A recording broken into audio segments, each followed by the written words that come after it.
Hello everybody, welcome to my charge to Nigeria and Nigerians. Today I'm going to be talking about one of the main historical parties in Nigeria, the opposition party, but it has been the ruling party before, but now an opposition party in Nigeria.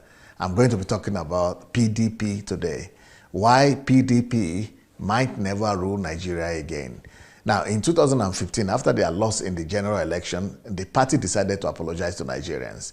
They said, we accept responsibility for all that has gone wrong and bad in the last 16 years, and we give you, the Nigerians, the credit for the successes we have recorded. And then they said, more so, they asked that the public, the general public, that we should help them. They said, we are ready to listen to you and hear what you think. We require genuine and sincere advice from you because a one-party system is not an option. Further, they said, we want to run a new PDP that welcomes criticism and see it as a necessity to make amends. We have tried our best as a political party, but must be quick to point out that we were not perfect and we never claimed to be. Well, my own sincere opinion is that PDP is not saying the main issue the party is having.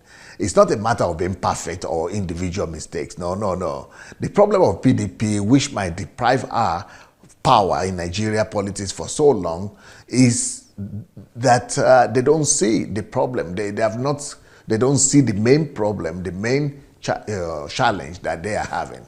The problem of PDP, in my own understanding, is fundamental, it's foundational. And the Bible says that when the foundation is destroyed, what can the righteous do?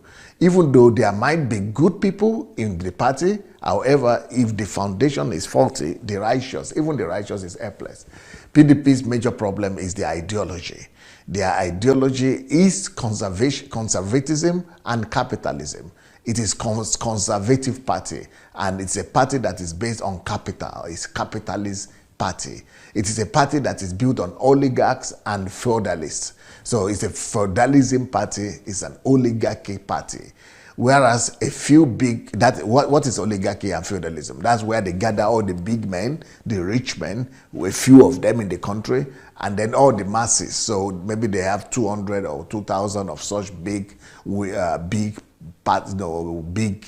rich-time big men from every region. They put them in one party, and then all the masses, all other millions of Nigerians are just coming to them to beg for mercy and to ask for daily bread. It is this same plague that had plagued the country from the time of independence.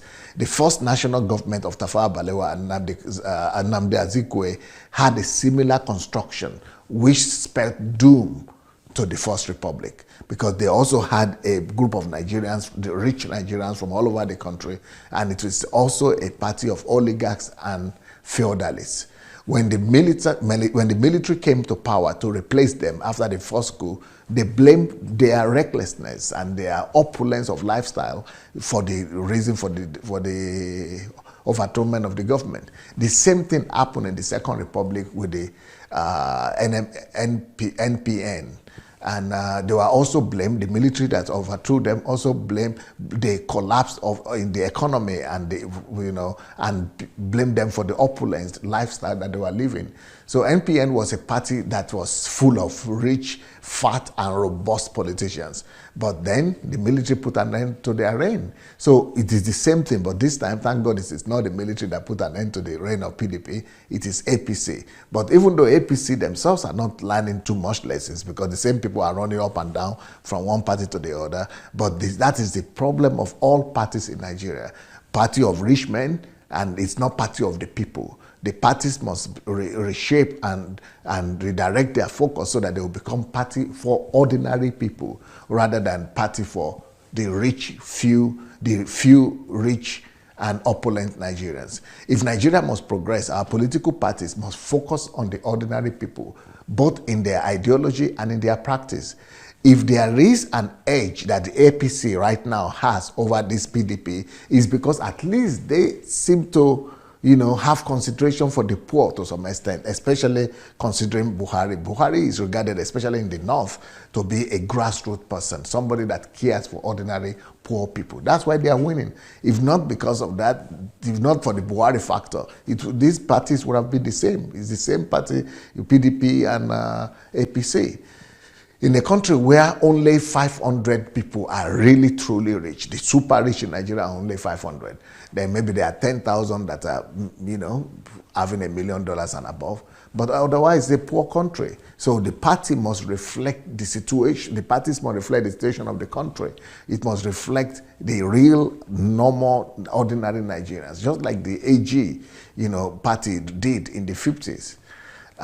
When 65 or 85% of the country is living below poverty level, then you are floating a party of big wings, then of course you can understand the hatred that is coming from the people. So until PDP goes back to the drawing board to correct this, they might never taste power again in Nigeria.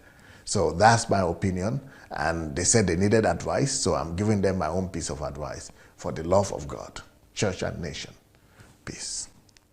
Sunday Adelaja here. If you believe in nation-building principles, please like this video, share it with your friends, and let's change our nations together.